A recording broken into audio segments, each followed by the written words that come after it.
Welcome to Health Biz Briefs. I'm David Williams, president of Health Business Group, and I'm here with Ryan Hanna. He is CEO and co-founder of Sworkit Health. Welcome, Ryan. Thank you. Great to be here. I want to ask you first about your personal experience and how that led to the founding of Sworkit Health. Yeah, so my journey with Sworkit began really as a personal need for accessible fitness that evolved into a widespread focus on wellness. At the time, back in 2012, I was in the Army Reserves and needed to stay fit. I was still working a full-time job as well. So there was a need to find a way to be motivated to get my fitness in, and the amount of time that I had.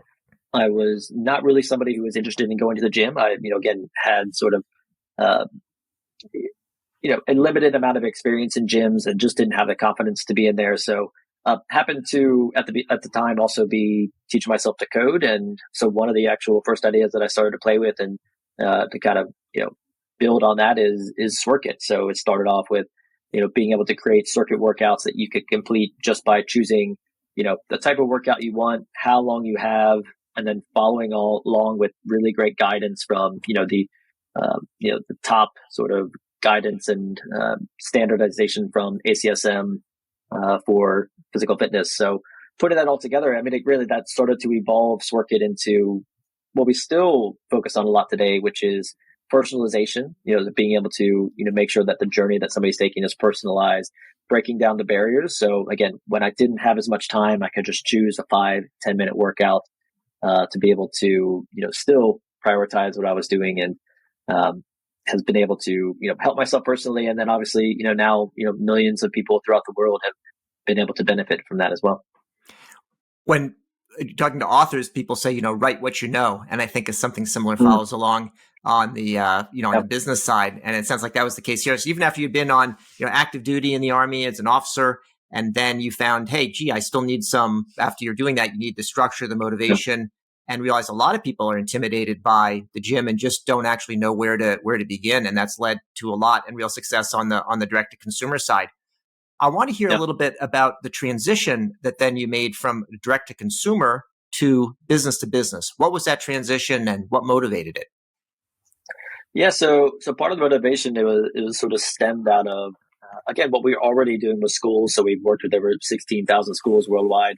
But during the pandemic, we started to get inbound requests from large global companies who wanted to provide a benefit to their employees that they could use at home to in this sort of big change that they were going through in their lives of not being able to get out and not being able to do things as much. So this transition from D2C to B2B was a great pivot for us as an organization. We were able to expand our reach.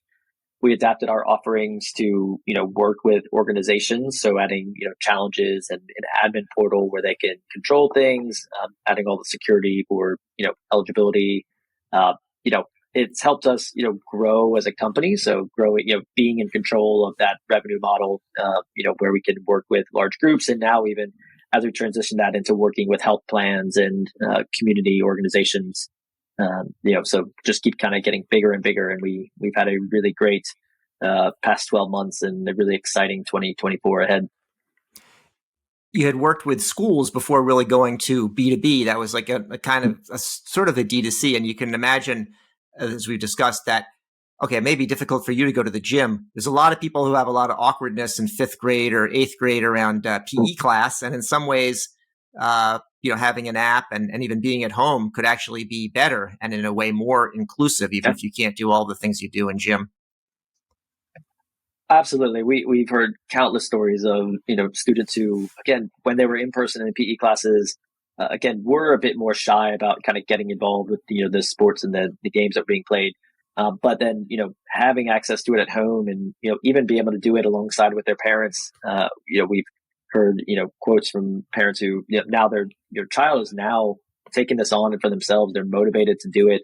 They're feeling more confident. And, hopefully that's sort of transitioning back and will be something they can take with them for the rest of their life. Like a new way to think about physical activity in schools is how we can actually empower students to, build their own plans and follow them and, measure their results in a very healthy way, in a very holistic way. So you've worked your magic with millions of people on physical health, but during the pandemic, we also saw mental health as being a big problem and really an intractable one. Can you help us there? Yeah, absolutely. So again, we always focus on, a big part of what we do with physical fitness is a powerful lever for mental health. Improved mood, reduced stress, higher energy levels, the dopamine, the endorphins that kick in right away. We've also seen how, tying this in with mental health as well. So we've added mindfulness that kind of complements what we do, just helps people stay a bit more grounded. I think as well with fitness, by getting that really quick, rewarding feedback from the sort of physical benefits to the mental benefits, you start to also kind of pass that on to maybe taking on others, or improving your nutrition as well. So we're definitely all about the benefits beyond just the physical and into mental health. And again, working with partners who maybe focus more on behavioral health or mental health. When we combine that with what sometimes can be a softer benefit like fitness, we are able to amplify outcomes together and look at how increasing movements is just going to help with the longevity of life and help people feel more confident. And that's a big part of our mental health. Well, Ryan Hanna, CEO and co-founder of Sworkit Health, thanks for joining me on Health Biz Briefs. Thank you.